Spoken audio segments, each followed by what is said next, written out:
ये कहानी है आंध्र प्रदेश के एक छोटे से गांव वीरपल्ली की। इस गांव में लोगों के दो ही काम हैं, कोयले की खदान में काम करना और फिर शराब पीना।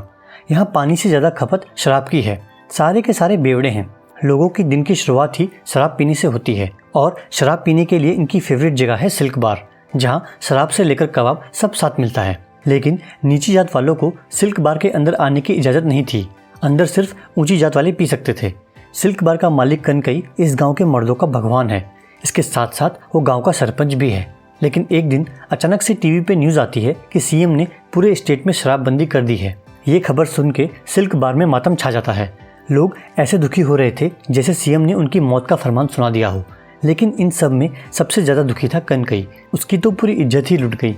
अब कोई भी उसे भाव नहीं दे रहा था। पूरे गांव में शोक लहर चल रही थी। इस गांव में दशहरे को बहुत धूमधाम से मनाया जाता था, लेकिन बिना दारू के तो वो भी फीका पड़ गया था। शराबबंदी से अगर कोई खुश था तो वो थी गांव की औरतें, क्योंकि इस गांव के मैक्सिमम परिवार शराब की वजह से ही बर्बाद हुए थे। फिर मूवी में एंट्री होती है पेड़ा नमैया की, जो कि काफ़ी पैसे वाला है। उसके दो बेटे हैं, राजन्ना और शिवन्ना, दोनों सौतेले भाई हैं। पेड़ा नमैया का मानना था कि जिसके कंट्रोल में सिल्क बार होगा उसकी सबसे ज़्यादा इज्जत होगी, इसलिए उसकी नज़र सिल्क बार पे थी। पेड़ा नमैया गांव वालों से कहता है कि गांव में शराब वो लेके आएगा, लेकिन उसे सिल्क बार चाहिए और नेक्स्ट इलेक्शन में जो भी जीतेगा सिल्क बार उसी का होगा। पहले तो कनकई गुस्से से आग बबूला हो जाता है, लेकिन शराबियों के सूखे गले उसे झुका देते हैं और वो पेड़ा नमैया की शर्त मान जाता है। कुछ दिनों बाद पेड़ा नमैया की डेथ हो जाती है और दोनों सौतेले भाइयों में बार को लेकर झगड़ा शुरू हो जाता है। लोगों को शराब का लालच दिला के शिवन्ना इलेक्शन जीतने के साथ साथ बार का मालिक बन जाता है। इसी गांव में दो दोस्त रहते थे, धरनी और सूरी, और दोनों बचपन से एक ही लड़की वनीला से प्यार करते थे। लेकिन जब धरनी को पता चलता है कि सूरी भी वनीला से प्यार करता है तो वो किसी को बताए बिना पीछे हट जाता है, क्योंकि धरनी के लिए प्यार से बड़ी दोस्ती थी और वो सूरी के लिए अपनी जान भी दे सकता था। एक दिन धरनी अपनी दादी के पास जाके उससे पूछता है, एक बात बता दादी, तो दारू काहे को पीती है? हिम्मत के लिए बेटा। बस फिर क्या था, दादी की लेजेंडरी एडवाइस सुन के अपना धरनी बन जाता है बेवड़ा नंबर 1। वैसे तो सारे ही बेवड़े हैं, लेकिन इसका लेवल कुछ अलग ही है। धरनी और सूरी मिलके कोयला चुराने का काम करते हैं और इन पैसों से ये खरीदते हैं शराब। बस दारू पियो, नाचो गाओ और मत जानी लाइफ। वनीला आंगनबाड़ी टीचर है और वो बच्चों को पढ़ाने के साथ साथ उनका मिड डे मील का खाना भी चुरा लेती है।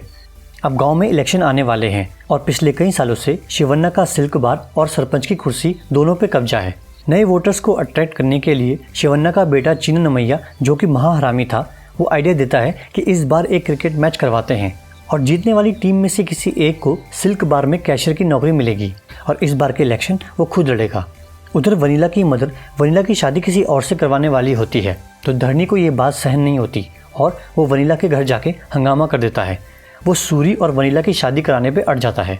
तो वनीला की माँ बोलती है कि सूरी कोयला चोरी करके ज़िंदगी चलाता है, मेरी बेटी को कैसे खुश रखेगा। तो धरनी वहाँ ऐलान कर देता है कि क्रिकेट टूर्नामेंट जीत के उसकी टीम सूरी को कैशियर की नौकरी दिलवाएगी। लेकिन फाइनल मैच से पहले चिन्ना नमैया धरनी को सिल्क बार में बुलाता है और धमकाता है कि उसे मैच हारना होगा, क्योंकि वो अपने आदमी को ही बार में कैशियर बनाएगा और अगर धरनी नहीं माना तो वो उसे जान से मार देगा। जान के डर से धरनी चिन्ना की बात मान जाता है। मैच के दौरान पहले धरनी जानबूझ के खराब फील्डिंग करता है, जिस वजह से अपोजिट टीम एक बड़ा स्कोर बना लेती है। फिर चोट का बहाना करके धरनी बैटिंग करने से भी मना कर देता है। उसकी टीम एक एक करके आउट हो जाती है। सूरी भी कुछ रन बना के आउट हो जाता है। ये सब देख के वनीला रोने लगती है। बस फिर क्या था, अपना धरनी दारू की बोतल गटक के लुंगी उठा के आ जाता है मैदान में। इसके बाद छक्के चौकों की बारिश शुरू हो जाती है और दूसरे छोर पे ये भाई धरनी का साथ दे रहा था। मतलब इस भाई के लिए तो हर बॉल नो बॉल है। खैर, दोनों मिलकर अपनी टीम को जिता देते हैं और सूरी को कैशियर की जॉब मिल जाती है। कुछ दिनों बाद सिल्क बार में कुछ लोग किसी बात पे सूरी से हाथापाई करना शुरू कर देते हैं और ये बात धरनी को सहन नहीं होती, तो वो बार के अंदर जाता है और फिर से अपनी लुंगी उठा के सबकी धुलाई कर देता है। लेकिन पुलिस धरनी, सूरी और उनके दोस्तों को ही लॉकअप में डाल देती है और बहुत कूटती है। कई बार विनती करने के बाद भी जब पुलिस वाले उनको नहीं छोड़ते तो सब मिलकर राजन्ना से रिक्वेस्ट करते हैं। पुलिस वाला बताता है कि शिवन्ना के कहने पे ही उसने इन लोगों को पकड़ के रखा है, लेकिन राजन्ना के फोर्स करने पे पुलिस वाला उन्हें छोड़ देता है। राजन्ना का एहसान चुकाने के लिए सूरी राजन्ना से रिक्वेस्ट करता है कि इस बार इलेक्शन में आप खड़े हो जाओ, हम सब मिलकर आपको जिता देंगे। पहले तो राजन्ना उनकी बात टाल देता है, लेकिन जब सब मिलकर रिक्वेस्ट करते हैं तो राजन्ना मान जाता है। सब इलेक्शन की तैयारी में लग जाते हैं। वनीला राजन्ना को बताती है कि इस गांव में 60% वोटर्स औरतें हैं, लेकिन वो कभी वोट नहीं डालती। तो फीमेल पॉपुलेशन को अट्रैक्ट करने के लिए राजन्ना औरतों से प्रॉमिस करता है कि अगर वो सरपंच बना तो सिल्क बार शाम को जल्दी बंद हो जाएगा, ताकि गांव के मर्द टाइम से अपने घर चले जाएं। ये सुन के गाँव की सारी औरतें राजन्ना को वोट देके जिता देती हैं।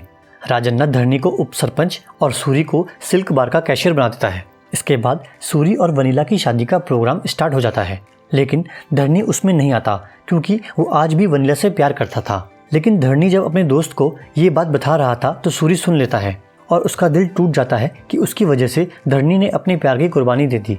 शादी के फेरे लेने के बाद सूरी धरनी से मिलने के लिए सिल्क बार जाता है, जहाँ पे धरनी कुछ दोस्तों के साथ बैठा हुआ था। इससे पहले कि दोनों कुछ बात कर पाते, 15-20 लोग हथियारों से लैस होकर सूरी, धरनी और उनके दोस्तों पे हमला कर देते हैं। सब अपनी जान बचाने के लिए इधर उधर भागना स्टार्ट कर देते हैं। धरनी तो बच जाता है, लेकिन सूरी और कुछ लोग मारे जाते हैं। अगले दिन पूरे गांव में कोहराम मच जाता है। वनीला शादी के दिन ही विधवा हो जाती है। गांव में जब पुलिस आती है तो वो इसका इल्जाम नक्सलियों पर डालने की कोशिश करती है, लेकिन धरनी कहता है कि ये काम नक्सलियों का नहीं है, क्योंकि कल रात को उन्हें दौड़ा दौड़ा के मारा गया था। अगर नक्सली होते तो बंदूक से मार देते, लेकिन वो सब तलवार लेके आए थे।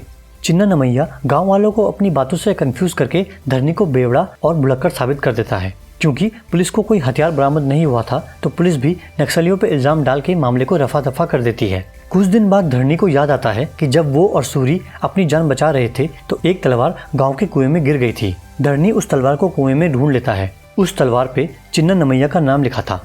इसके बाद धरनी गुस्से में पागल होकर चिन्ना नमैया को मारने के लिए उसके घर जाता है, लेकिन चिन्ना नमैया और शिवन्ना किसी काम से बाहर गए हुए थे। अभी तक धरनी समझ रहा था कि उसे क्रिकेट मैच जीतने की वजह से और राजन्ना को इलेक्शन जिताने की वजह से चिन्ना नमैया ने उसे मारने की कोशिश की है और सूरी गलती से मारा गया।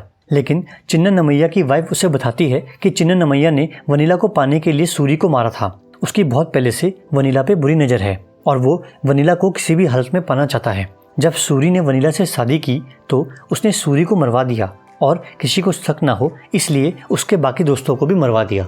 ये जानने के बाद धरनी वहाँ से चला जाता है। नेक्स्ट डे चिन्ना नमैया धरनी के पास आता है और उसे धमकाता है कि अगर उसने वनीला को बचाने या भगाने की कोशिश की तो वो धरनी को जान से मार देगा और वो जब चाहे वनीला को उठा सकता है। धरनी जब वनीला के घर पहुँचता है तो वहाँ पे वनीला को विधवा बनाए जाने की रस्म निभाई जा रही थी, लेकिन धरनी वहाँ आके वनीला को मंगलसूत्र पहना देता है। गाँव के कुछ ऊंची जाति वाले इस बात का विरोध करते हैं क्योंकि धरनी नीची जात का था, लेकिन वनीला की माँ धरनी का साथ देती है और राजन्ना के कहने से सब मान जाते हैं। ये देख के चिन्ना नमैया गुस्से में पागल हो जाता है और कसम खाता है कि आने वाले दशहरे के दिन वो धरनी को मार के वनीला को उठा के ले जाएगा। धरनी भी अपने घर में हथियार जमा करने शुरू कर देता है, लेकिन धरनी की माँ को हथियार मिल जाते हैं और वो कहती है कि अगर तुझे कुछ हो गया तो वनीला फिर से विधवा हो जाएगी और तेरा दोस्त सूरी ऐसा कभी नहीं चाहता। माँ के कहने पर धरनी हथियार फेंक देता है और वनीला भी धीरे धीरे उसे पसंद करने लगती है। लेकिन दशहरे की रात को जब पूरा गांव त्योहार मनाने के लिए इकट्ठा हो रखा था तो चिन्ना नमैया के घूंघटधारी गुंडे धरनी पे हमला कर देते हैं, लेकिन हमारा धरनी एक एक करके सबके घूंघट फाड़ देता है। थोड़ी देर में उसके दोस्त भी उसकी मदद के लिए आ जाते हैं और आखिर में धरनी चिन्ना नमैया को जान से मार देता है। इसके बाद धरनी को 7 साल की सजा हो जाती है। जेल से बाहर आके धरनी देखता है कि उसके गाँव वाले आज भी सिल्क बार की वजह से बर्बाद हो रहे हैं, तो वो बार में आग लगा देता है और कहता है कि इस बार ने कई परिवारों को बर्बाद कर दिया है और आज के बाद इस गांव में कोई बार नहीं खोलेगा। इसी के साथ मूवी एंड हो जाती है। दोस्तों, अगर आप ऐसी और स्टोरी सुनना चाहते हैं तो please subscribe to this channel. अब आपसे मुलाकात होगी नेक्स्ट वीडियो में।